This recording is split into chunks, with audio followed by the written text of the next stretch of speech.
Welcome to Open Door Initiative, a segment of on-purpose coaching and planning and consulting. I'm your host, Coach Joanie or Joanie. I'm sure I'll be called a couple things on this call with the family. We're here today to talk about different perspectives and what that looks like across the family line. So we're going to be deep diving into the constructs of how do we have sustainable change.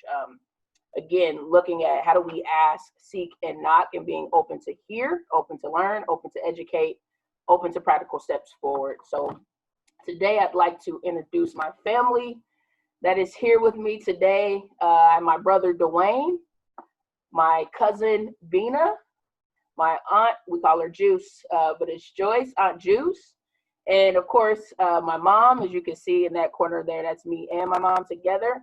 And today we're going to be focusing on looking into the vast differences across time and eras that play a part in how one family can see how this social pandemic is playing out. So, for instance, I grew up during that time frame, during the 80s, 90s, suburban type middle class life, right? A little bit different. Mom and aunt grew up 60s, 70s.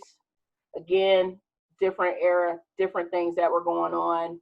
And then my brother and cousin during the 70s and the 80s. So we all have different takes on what this looks like. So I just want to bring us in real quick to have the film introduce themselves real quick, just kind of give a brief background, what that looked like growing up. So I'll start with Dwayne. Let's talk about a little bit. When did you start to notice the climate and that you were different from everybody else? I want to say they start busing us to the other side of town around I would say somewhere between 76, 79-ish. Okay. And then we go to the other side of town. Long bus ride when we had a school that even if the bell was on, I could run from our apartment and be there on time before the bell stopped ringing, and not be tardy to having to go on the other side of town and get up extra early, and sometimes wait for the bus in the snow. So that's around the time that I really started noticing the difference in the climate and society. And, kind of like black and white. Mm-hmm. Okay. Myself. Yeah. How about you, B?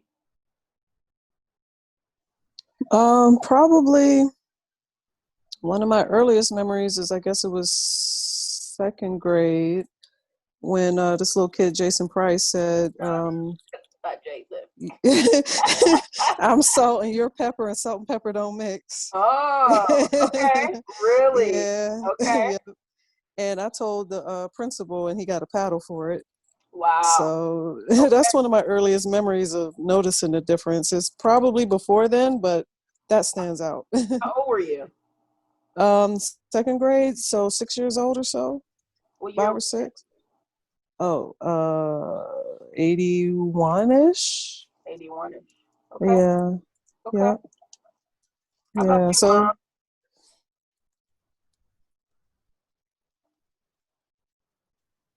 Joan, you on? Yep. You still on mute. See, audience, here's these folks back here. Unmute your phone, Mom. There she is. There we are. You hear me now? I can hear you now. Okay. Yes. Okay. It was probably the second or third grade. And, we lived in Whitaker in the projects. Okay. And then, he had some classmates. Remember Karen Vitek and Adrian Yakup lived right up there on Oak Street? Was it Oak Street or what was that street? One of them streets. Mm-hmm. Uh-oh, she frozen? Uh-oh, is she frozen? Mom, you got to get to some good internet. How about you, Aunt Jude, while we waiting for her to get back online?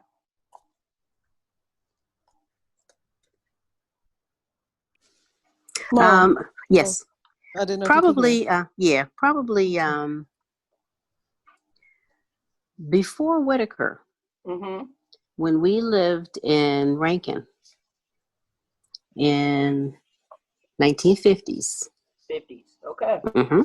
So we had a next door neighbor, a white lady, and her kids, and we all played together.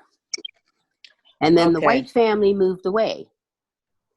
And then Mom picked us up one day, just scooped us all up, and we're going to go visit these people.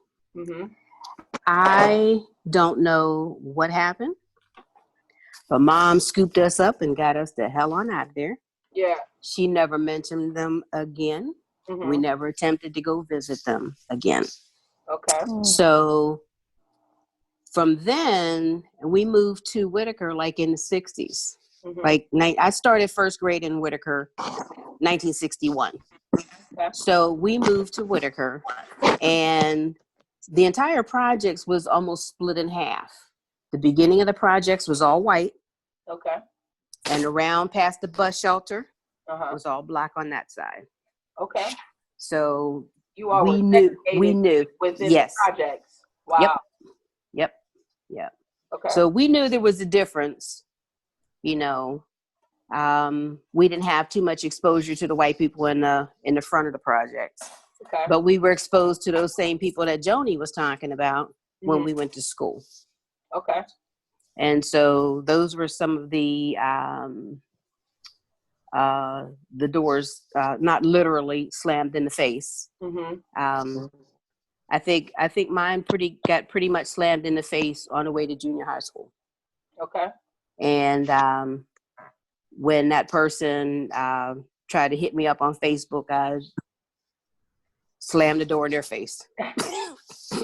I just like zeroed them out. I have nothing for them. So right. Yeah.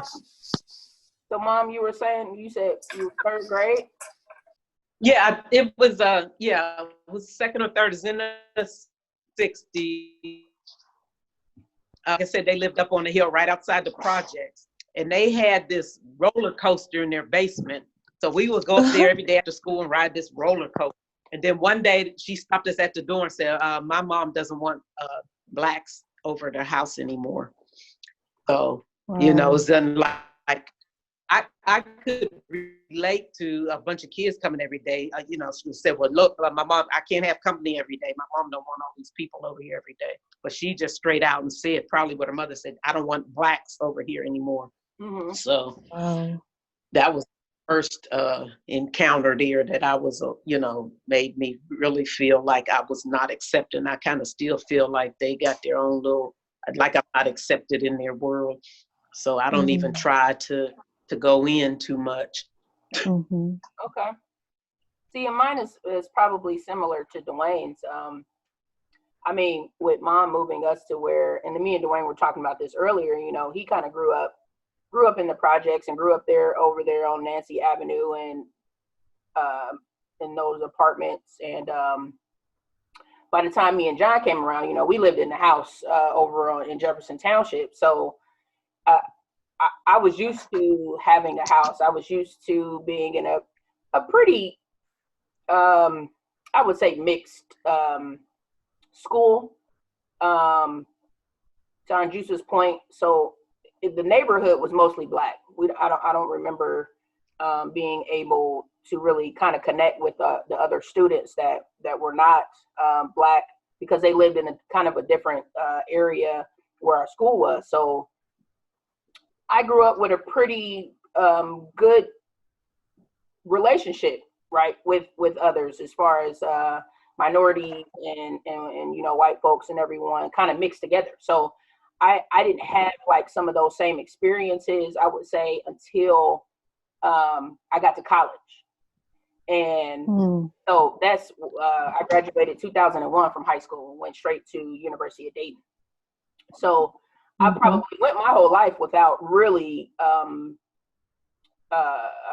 being affected, so to speak, with racism or any of those connotations. And the funny part is a lot of it came from students who were from very rural areas who literally didn't know any better, so to speak, like quote unquote, like they were just raised in the environment they were raised in, and they they just weren't around Black people. So I got comments about my hair. I got comments about, you know, how I talked and how I dressed and those type of things. And they would see us all hanging out together, and they would kind of like go in different directions instead of trying to hang out with us. But I didn't really know why. And I didn't know if it was more or less more a personal issue versus really starting to pay attention that, oh, there's something else there. So for me, I really didn't start experiencing any type of I'm different based on my skin color actually until I got older. And I know that was really kind of a rub for me in really being involved in the social injustice talks and the fights and being, you know, running after this thing of how do we all get involved? Because to me, I kind of didn't understand, so to speak. And I know a lot of people right now on social media are attacking, you know, Sister Candace Owens, right? The young lady, the Black young lady that's speaking out about how she's totally, you know, don't understand why he's being, you know, Mr. Floyd's being martyred and Black people need to get themselves together and this, that, and the third. I don't agree with her statements, but I understand where she's coming from because she didn't grow up with it. And she has no idea, no type of connotation to be able to try to relate all those things together. So, Juice, you kind of talked about it a little bit. I just want to understand how has growing up how you did and how it was kind of immediate shaped your viewpoints today. So, I just want to say something. Oh. Can I say something? Okay, sure. You forgot when you went to Dayton Christian School. I think that kind of baptized you into the. Well, yeah, that was kind right before I graduated. Pre-UD baptism. That's white. true. That was true. I kind of forgot about Dayton Christian because I only went there for a year. So that was my very first time probably being around an affluent white community. And yeah, you're right. Because I was looked at as the scholarship kid, right? Yeah. Looked at as, you know, as you're here because someone, you know, did something for you to get here versus I actually had a 4.0. And the first thing they said, the first thing they said, oh, you coming from Jefferson, you probably won't be able to keep up with the curriculum because she was an honor roll student, but she still kept her honor roll. I did. Wow. Who said that? The kids said that to you or the teachers? Administrative. Oh, wow. Something wrong with the audio. It's just your connection, Mom. You probably need to just go somewhere where you have a better connection. So yeah, Ben, it was mostly by the teachers and administration versus the students. The students, more or less, it was nuances, right? Subtleties, looks versus necessarily outwardly open comments or something to that necessity.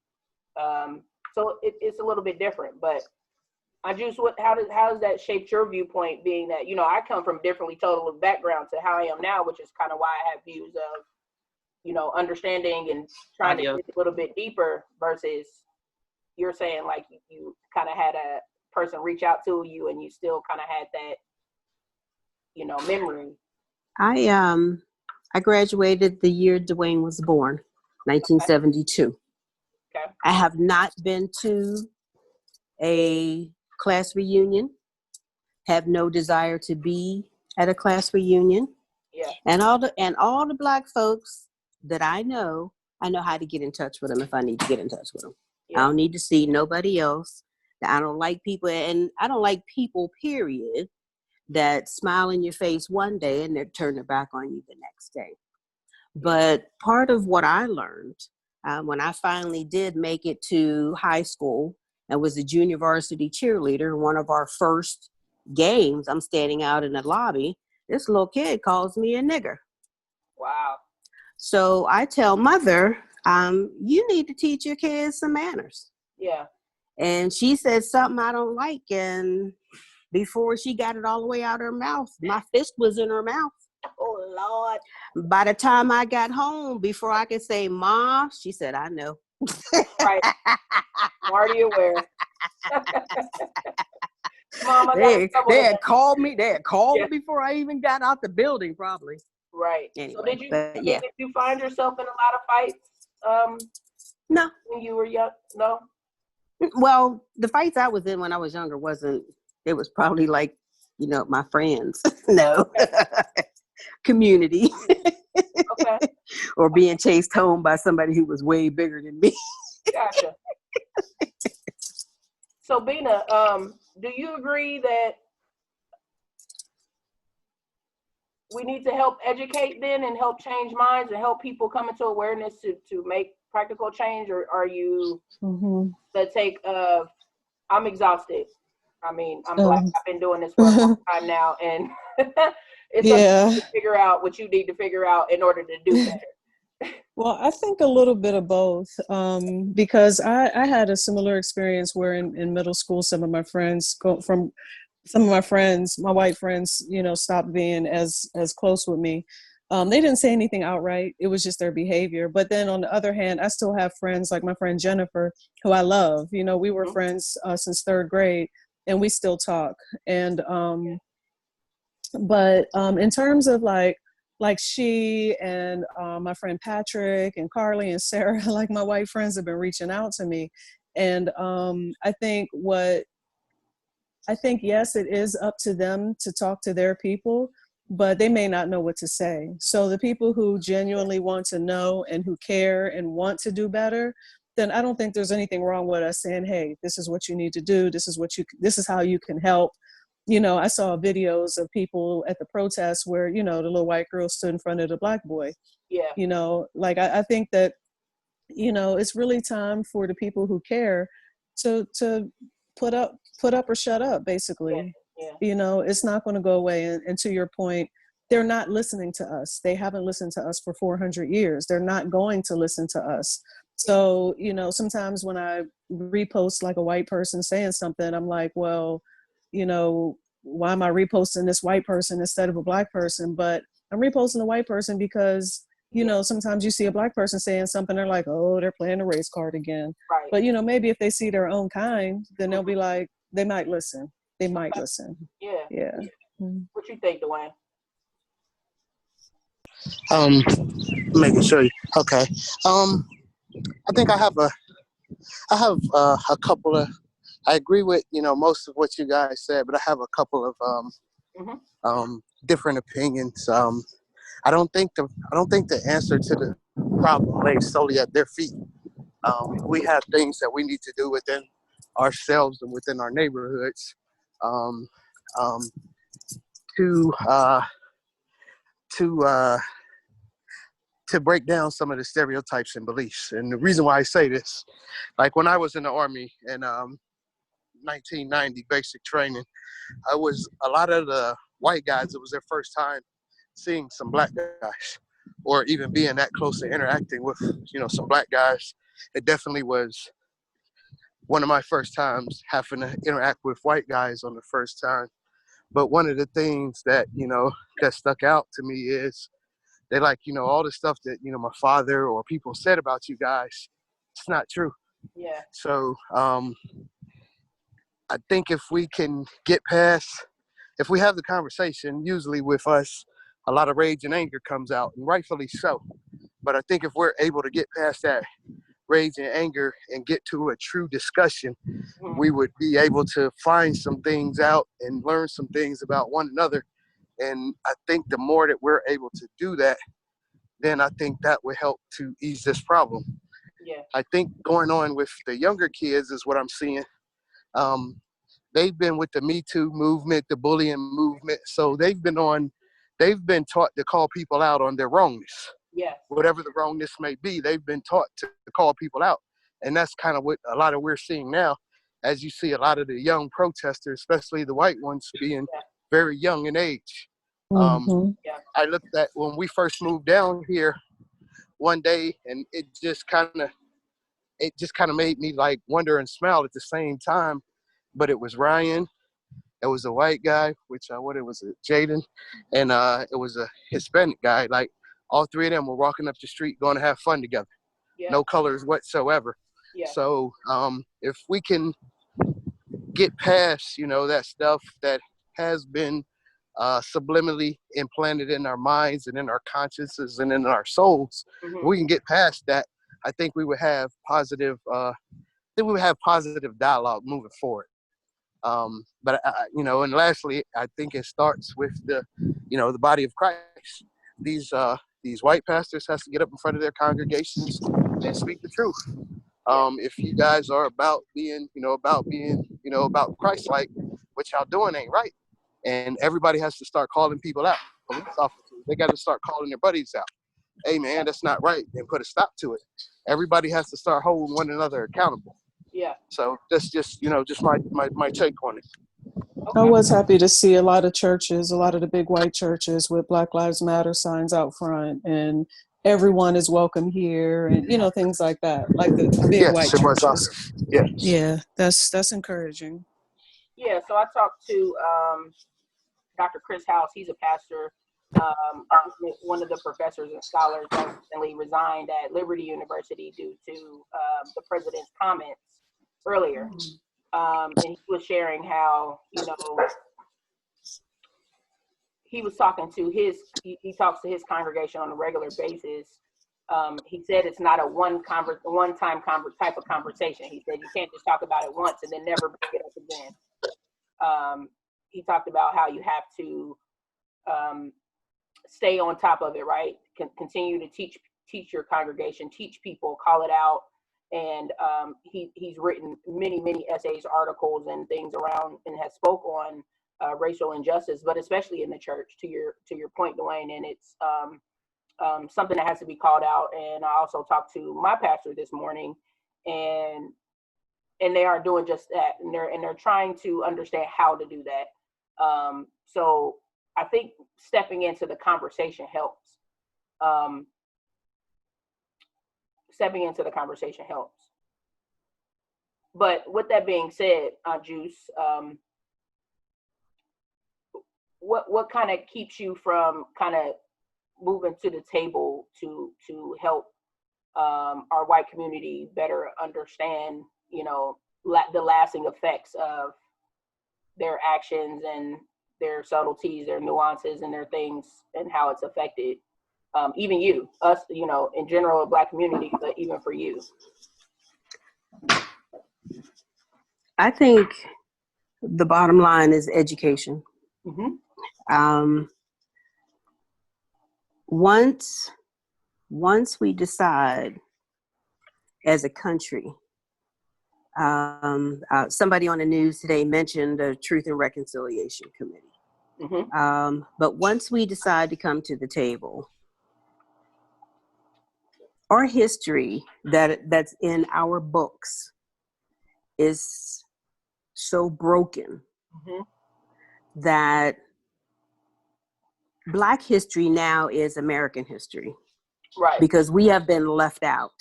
Yeah. And until they learn both sides of that history, then they can come to the table and talk. Don't expect to come to the table and have me teach you everything you think you need to know. I can have a conversation, and I will have a conversation, but I'm not going to go out of my way to be someone's teacher. Yeah. Maybe I'll point them in a direction they need to listen to some folks. Mm-hmm. They need to listen to some folks. Yeah. Why do you feel like that? Why do I feel like that? Like what? That I don't have that it's not my... Yes. Because I've spent my life learning about my history. Okay.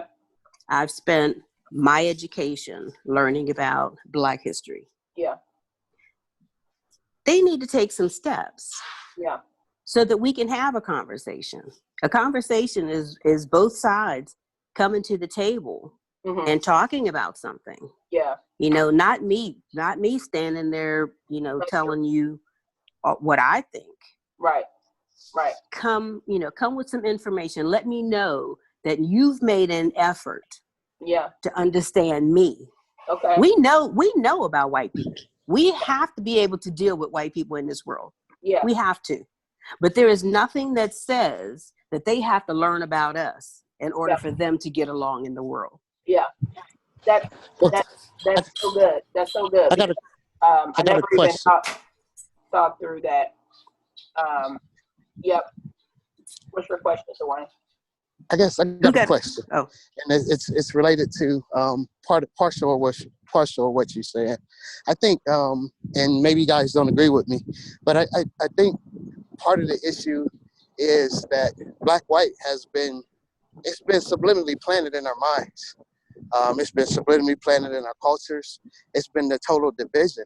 So I think at a very minimal, the dialogue, which should change. The races maybe go away. And we all are Americans. And would you guys not agree that that would take away some of the division? what? If you don't refer to somebody as Chinese American, Mexican American, like Latin American, and just they're American U.S. citizen. Let me tell you why I call myself African American. When I worked at Mellon Bank, I was one of, there were a few blacks in the office, but I worked closer with mostly the white ladies that were in the office, a couple white guys. But two of them in particular. One was named Elmira, very cool, little, like 4'11", 98 pounds, always buzzing around the office on caffeine, who always talked about her Italian heritage. Mm-hmm. And then there was another lady who always talked about her, I think she was Polish or something, her Polish heritage. Yeah. And so if it's that important for them to tell me about their heritage, Yeah. and their heritage in that sense, Mm-hmm. I felt it was just as important to tell them about my heritage. And in my neighborhood, this is how we do things. Yeah. And then I decided, I said, well, if you're Polish American and you're Italian American, I can be African American. Right. So that's why I started referring to myself as African. I'm not saying I'm African American because somebody said I got to. Right. But if everybody else has a heritage to pull on, and that's ingrained in you, I think it's important. I don't think of a hyphenated person as a negative. Yeah. Yeah. I don't. Now, unless you tell me you Nazi American, then then that's a whole different thing. But Nazis ain't Americans, they're Nazis. So. Right. Okay. So I don't think there's anything negative about referring to ourselves as Black or African American or white or European or Caucasian. It's just part of who you are. So don't tell me that you want us to be colorblind, because when you talk about me being colorblind, you take away half of who I am, or more than half of who I am. Yeah. Yeah. You and I have discussed that. Mm-hmm. You and I have, and we've discussed it offline. I just don't agree with that term, and that's part of the reason why I said leave the race out of it, because everybody's not going to agree on one, and within our own community, everybody's not going to agree on that. But that's okay. It's okay. It is. Okay. It is fair. Yeah. Yes, but the bigger point that I'm making is Black has been associated with bad, negative, Black death, Black ice. But we didn't do that.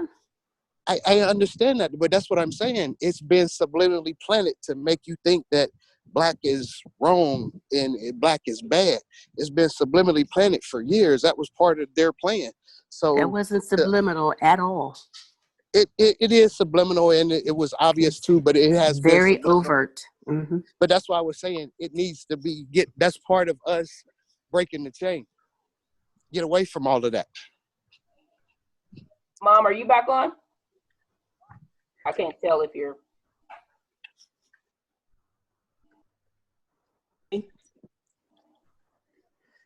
Hello? Can you hear me? Yeah, I can hear you. Every time I press to speak, it goes out. I don't have a good connection. Okay. And I can barely hear you. You sound like you're talking in like your Zap human body. That Yeah, thing he talks through. That's your connection, Mom. Are you on Wi-Fi, on Joan? That might be me. I'm about to pass out here in the sun. No, I'm just playing. See you out there walking, getting your Yeah. steps in. Bina, what's your view on it? I think that it's I see Dwayne's point, but at the same time, I think that there are certain cultural aspects that we're proud of, and that everybody is proud of. Like, the Irish people are proud of, and the Italian people are proud of. And I don't think that there's necessarily anything wrong with calling that out. I think there's something wrong with saying that one is better than the other. Yeah. So, I have my Asian American friends, and they're proud to be Chinese or Korean and, things like that. And, we go to their house and, they fix kimchi or they fix their foods or, things like that. But I think when it comes to, in America, we have a tendency to put people in a hierarchy. Yeah. And so I think that hierarchy needs to change. I don't know if that can change by keeping these names. I don't know if the hierarchy will change if we take all the names away, because, to be honest, I see another hierarchy emerging. I see more and more multiracial people declining to refer to themselves as African American or Black. And I think they have, that right, because if you think about it, it was the white people who decided, if you got one drop of Black blood, then you're Black. So, technically, they're a mixture. Phenotypically, they usually look more Black. And I don't think I think it's a tactic to get, more people on one side than the other. So, but, because the white people their numbers are going down rapidly. So I think they're trying to get the Meghan Markles on their side. But, but yeah, all in all, I think I don't have a problem with people referring to their ancestry in their title as a hyphenate. I think it's just, we need to work harder at recognizing that, yes, there are differences, and yes, there are cultural differences, and those are really the only differences that exist between us. There's our culture. Everything else, we're human, period. Right. But getting to the point where one is not better than the other. I'd say I'd have to agree with you. I guess I'm okay either way. If you want to refer to yourself as a person, you can be a person. But if you want to call yourself African American, call yourself African American. But I want to get back to what you were saying on Juice. I thought was a very good point. We are required to understand how to flow in white America, especially even for myself being in corporate America. Dress a certain way, look a certain way, hair can only be a certain way, talk can only be a certain way, et cetera, et cetera. So I definitely get that, and I hadn't thought about it that way, that I've had to learn how to function in America versus they have not learned anything more or less about our culture except for the month of February and then we only learn about the same five Black people as if those are the only 5 Black people in the history of Black people. So they were the only ones that mattered. Those are the only ones that mattered, apparently. Everything that they have is from our culture, though. Yeah, so being able to expand on that, I totally agree with. I do think that, and I've been having more and more conversations with friends, and to your point, they've reached out.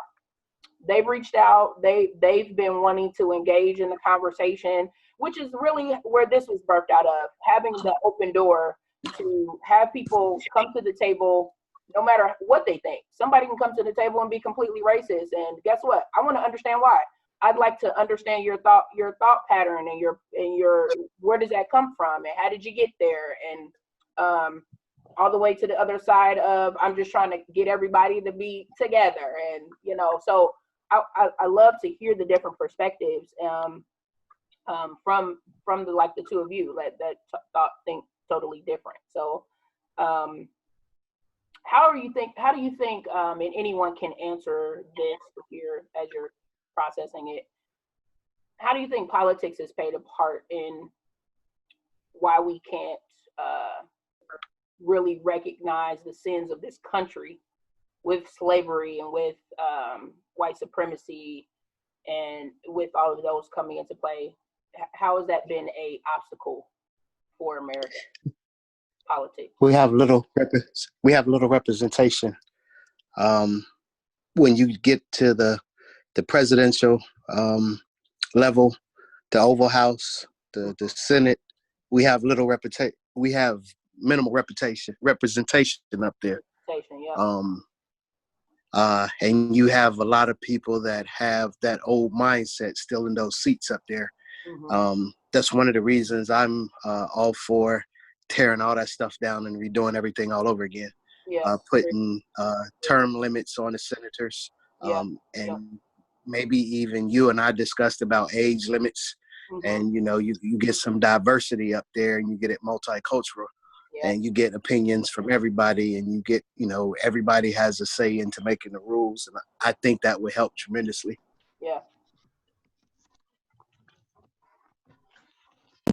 I agree. I think that the way that the country was written, when they say, all men are created equal and there needs to be representatives from all different walks of life. Of course, they didn't mean us. Obviously, they didn't mean us when they wrote that, but accidentally they did not say it. So when you say all men are created equal, the terminology means all of us. And if we can get to the point where we can get in, like Dwayne is saying, get that diversity and, get some term limits and get some, some realistic representation, I think we'll be doing a lot better. I'd also like to know why Dwayne is butt naked.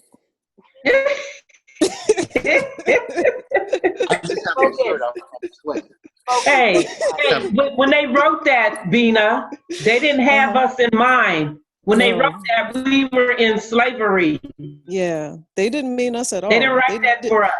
They didn't write it for us. No, they didn't. They didn't intend for us to become citizens of the United States. They brought us here to be slaves. Exactly. And when they said men, they weren't talking about us because they didn't consider us. And when they wrote that, it was not intended for us. No, it so wasn't. They need to go back and redo that. And then on what Joyce was saying, because I couldn't get on my phone, I had to download it on my computer. But what Joyce was saying is true. When people talk about their history, when we talk about ours, people get uncomfortable because we have to talk about stuff like you, and we have to talk about racism, we have to talk about slavery, we have to talk about lynchings, and it's uncomfortable for them because they don't want to acknowledge it. So we can't talk about, and our history goes back further than slavery. Right. And we have to learn that. We had to take it on ourselves to learn that. We didn't learn it in our history books. So, right. Yeah, it's a lot. There's a gap. There's a gap there. Yeah. What else were you saying, Bean? Oh no, I was agreeing with your mom. Yeah. Okay. Mama, are you on mute? Yeah, I was getting ready to talk. Yeah. Oh, sorry. Let me say one quick thing. I was just agreeing that they by no means meant to include us, but we're here at this time where you can't call a Black person not a man, not a human anymore. So where it says all men are created equal, that means us, and they can't any longer deny that. Right. So we just need to get that inclusion in there. But yes, that's all I wanted to say. And I do like the internet's messing up. Oh, the internet is messing up. But like Aunt Juice was saying, before I let you go, I was listening to Pastor Jakes, and he was saying, like, we don't want extra. We just want what was already written, that we were already supposed to be getting, that we don't even get. Like, we don't even get the same right. James Brown said it the best. I don't want nobody to give me nothing. Open up the door, I get it myself. Yeah. Once you let us, but that's part of the problem, because once we start competing on an even level, and Bill Cosby said it again, we will kick ass. Right? Let us do it. Let us have as much in the door as anybody else. Yes. Exactly. You know, but part of that, you know, is they fear. talk about that. Part of that is their fear that we are going to do better than they are. Well, that's why you have to look at white entitlement. You know. What do you mean by that? That just like say for a job, you know, my job, they tell you have to have a degree and you have to have so many years experience. And I went and got my degree, and then I got a master's degree, and then some little girl who just come off the streets, they make her a manager because that's their friend. Yeah. You know, she didn't have to have a degree. They just slide her over there. And you know, you got to apply for the job, and then you got to make a register and all this. But all they have to do is say, well, I want them to be this, and there they are. Yeah. So you wonder how this happens when I have to have a degree, I have to have experience, I have to apply, and I have to get on the register, and you know, borrow all that money. Don't get it. Yeah, we got to do still a lot, don't make right? Yeah, we got to do a lot. Seems like I think me and Dwayne or somebody, we were just talking about it. The bar keeps getting moved, right?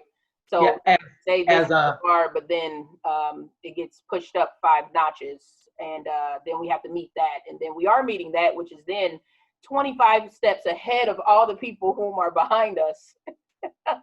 As Elder Eda will say, we have to build a car just to work at the gas station. Yeah, I hope not. You have to know how to build a car. Yeah, all of that stuff does happen all across the board. That's just, I mean, I don't condone it. It does happen.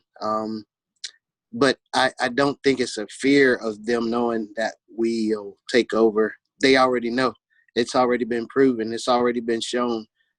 Every facet of their existence, all of their money has been made off of, you know, our back, all of our thoughts, all of our entertainment, all of our agricultural needs, till, you know, if you want to talk about beer, liquor, helping the Fords get their money, build engines, refrigerators, lights. I could go on and on and on. So it's not a fear.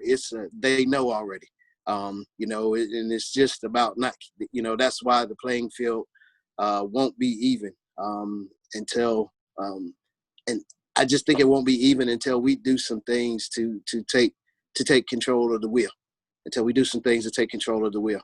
And, you know, that, you know, part of, you know, that's why I said earlier, they've done a horrendous thing, but, you know, some aspects of it laid at our feet. You know, we could police up our communities, try to establish businesses, small business, and put our monies into Black communities and Black businesses, try to establish these things. And if we try to establish these things and they don't happen, then we can truly say we failed. I know it was tried back, you know, long time ago, but I look at the people that we have in positions that literally do nothing. You know, Michael Jordan's been in position for years. He's just now coming around. You know, he's just now joined the fight. I mean, you know, made it known that he's joined the fight. He was in the fight, but he's made it known now. You look at the billionaires that we have, and it's a lot of Black on Black crime. So I just wish the people that truly had the influence would do the influencing that they are able to do. You know, I think this is a wake up call. So you have seen. I'm looking forward to see what's going to come out of it. Yeah. So as I'm getting ready to close, is and I want to hear from each one of you, what do you feel like are your either your next steps as far as affecting change, or what do you feel like are the next steps in affecting change? Bina? I was hoping I wasn't first. Let's see here. So I guess my sort of plan was, my first step in my plan was to produce conscious citizens in my children. So I think, they're on a pretty good foot. They're pretty aware of what's going on. They're, making, differences and having conversations in their communities with their friends. What I would like to do is, I would like to do a literacy program for kids, whether it's here. Even though I don't know anybody up there anymore, I still want to help Whitaker. Yeah. Project. So, and I was talking to a friend of mine who wants to do like a home for young women, young mothers. Yeah. To try to help them get on their feet. So those two things are kind of big.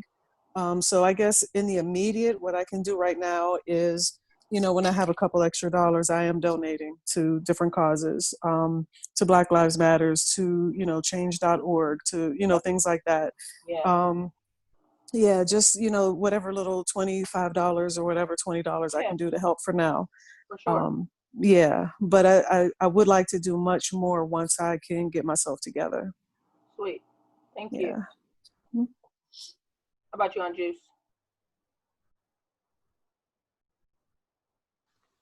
Okay. I'm not sure what I need to do or what I want to do. Yeah. I am still doing a lot of reading and a lot of studying. I'm trying to figure out the roots of the problem, where we can make some changes. I have not voiced my opinion about what's going on yet because I'm not sure. I want to, when I voice my opinion, I want to be able to show or talk about a solution. Yeah. And right now I don't have a solution. My biggest thing is education. Mm-hmm. And we need to change how we're teaching our kids. We need to change the books that we're using to teach our kids. We need to be careful of the teachers and the teachers' opinions that are teaching our kids. Yeah. So there's a lot of stuff that we need to do. I don't know how to do it yet. And so I'm just trying to work my way through that. I'm trying to figure that out. Yeah. Okay, cool. Yeah. Thank you. Mm-hmm. How about you, Mom?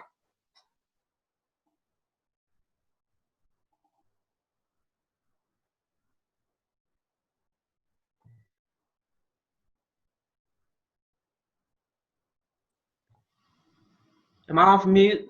Yep. Okay. Something that I wanted to do, and I had been thinking about it long before this, and I had talked to Connie Brooks about it, and by having sons in prison, and we had thought of an initiative called Some Mother's Son, because all of them in there, whether they're guilty or wrong or whatever, they're still some mother's sons. Yeah. And they're in there to pay for their crime, but then they should not be mistreated while they're in there. Yeah. And they should have the resources they need while they're in there. And when their time is done and they come out, they should have a chance to establish themselves, because they have children too, right, that need to be taken care of. So one thing was, one initiative was the mothers. I noticed a lot of, with myself, when you have someone that's in prison, the first thing you kind of feel shame and you don't really want to talk about it. Yeah. But just to have a forum where you can help one another, know how to go visit, how to get, how to send money, or how to call them, how to, and how to talk and find out that they're okay and they're not being misused in there. Yeah. And I know there are some programs out here They need to be for young men, and that's why I think Dwayne can come in, to help them when they come out. Because a mother can just be a mother, Right. And everybody say, I have to be a mother and a father. I thought I had to be a mother and father, but I'm not a man, and I can't Right. teach my sons to be men. So I can just be a mother. Yeah. And they need the father, and I heard it a lot during the funeral and stuff, men talking about, well, we were raised by mothers, the father wasn't there. Yeah. The father's absent from the home. So, there needs to be an initiative for men to, and it shouldn't start when they come out of prison. It should start in the schools. I know somebody's talking about schools. Yeah. It should start in the schools. And I like what LeBron James was doing with the school, teaching them at a young age, so maybe we can pour into his school and use that as a model. And I know he's just one man, he can do but so much. But that's a start, just something we can model off of. Yeah, for sure. Thank you. I agree with that. I think the prisons, men and women in prisons, I think is very important to help them, because they're there are a lot of times are young people, and they need to be invested in. And a lot of times, you just end up there because of your circumstances. It doesn't, obviously, I'm not, this is almost doesn't need to be said. They're not bad people per se, but there's so many of our children and our families in there that's a really important aspect of this struggle, this fight. Yeah. The thing is, you're in there, you're doing time, you're paying for your crime. So when you come out, they take things from you. You can't vote, you can't get a license, or if you're behind in child support, they're still charging child support. He can't pay child support. So when you come out, you have all these burdens on you. So it's like you can't get ahead. I can't. Like Michael Jackson, that's all, can't break even and can't get out of the game. I mean, you just can't. You can't get a break. Can't win. Here you go. Can't break even. Go ahead, Dwayne. Dwayne, you got it. Well, I know one, it needs to be some form of leadership for us, whether we have a political leader, an activist leader. We do need to have someone that is well respected and has great influence to represent us. And then secondly, I think I posted on Facebook some of the stuff that I would initially start, and it starts by they would have to accept, acknowledge, and part of what's happening, and acknowledge it, and then agree to make change from here. It's not going to start. The change won't happen immediately, but over time and progression, we should see change. And lastly, it just needs to be some programs to work with the young Black men. I am happy and fortunate that I do get to work with the young males at church, and just talk to them. Even though we don't agree with the system that's in place, we still need to equip them with how to circumvent this system that is in place, and how to move around it, move freely around it, and, actually, play the game, which, we play the game a lot better. You just have to be able to manipulate the system, and don't let the system manipulate you. You have to establish those relationships. So you're going to have relationships with, some other white gentlemen, some other white females, and you need to have good relationships, great relationships with them. One of the things that, I try to explain to some of my peers, all white people aren't bad. Maybe came across a couple of them that are not, but they're all not bad.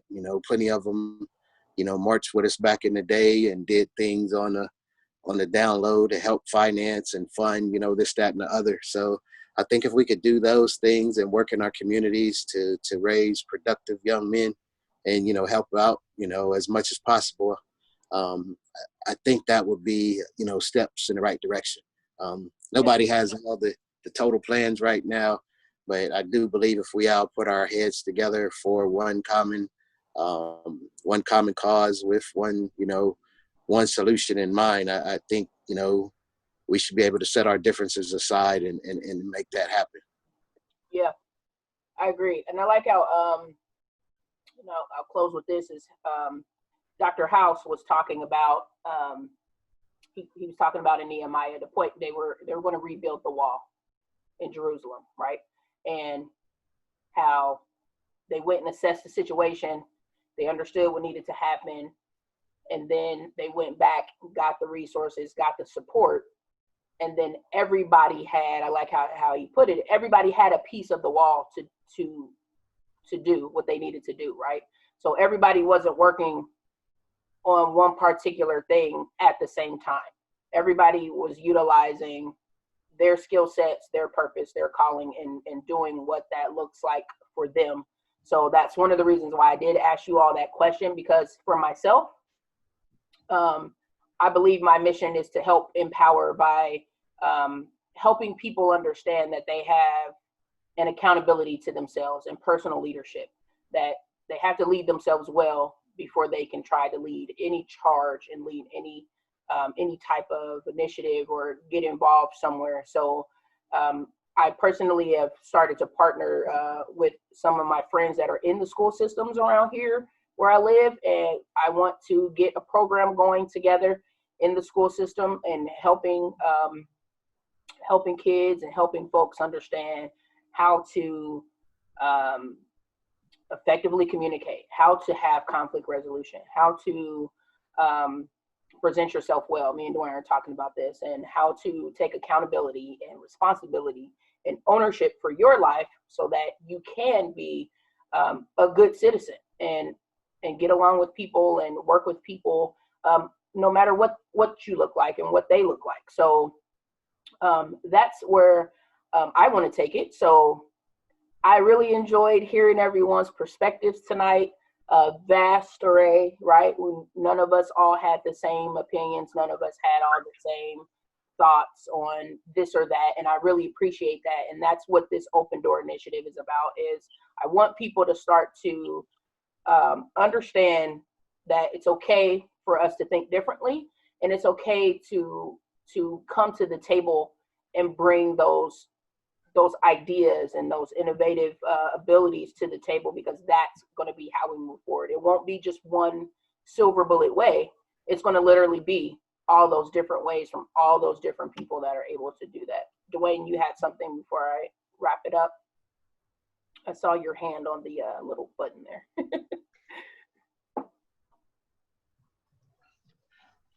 No, I was just clapping. That was a clap. Oh, that was a clap. I haven't seen it yet. I'm like, is that a hand?